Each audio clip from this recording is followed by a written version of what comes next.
First of all அந்த team எஜுகேஷனுக்குள்ளே நான் எப்படி வந்தேன்னா, சிட்டிங் வித் ஃபோன் சிம்பிளாக உட்காந்து ஃபோனை வந்து நான் பார்த்துட்டு இருந்தேன் எஃபியில்.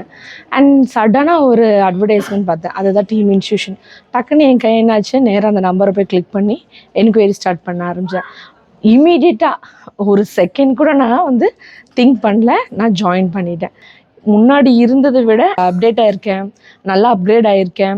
Knowledge level, bold, everything I got from the team education only.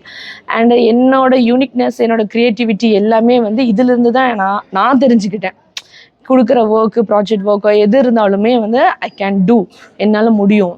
Unique வே, டிஃப்ரெண்ட்டான வேலை என்ன எக்ஸ்ப்ரெஸ் பண்ணுறதுக்கு இது ஒரு நல்ல ஒரு பிளாட்ஃபார்மாக நான் வந்து யூஸ் பண்ணிக்கிட்டேன். டீச்சிங்கும் பார்த்துட்டு இந்த சைடு படிச்சுட்டு என்னோடய ஒர்க்கை வந்து பேலன்ஸ் பண்ணி நான் அழகாக கொண்டு போயிட்டு இருந்தேன். அதுக்கு வந்து main thanks for Jenny ma'am. So எனக்கு ரொம்ப ஹாப்பி. என்னுடைய லைஃப் ஜேர்னி, டீச்சிங் லைஃப் ஜேர்னியில் இந்த மாதிரி ஒரு அவார்ட் கிடைக்கிறதுங்கிறது வந்து எனக்கு ஒரு ப்ளஸ்ஸு. ஏன்னா ஒரு மோட்டிவேட் பண்ணுற மாதிரி இருக்குது. I feel very proud.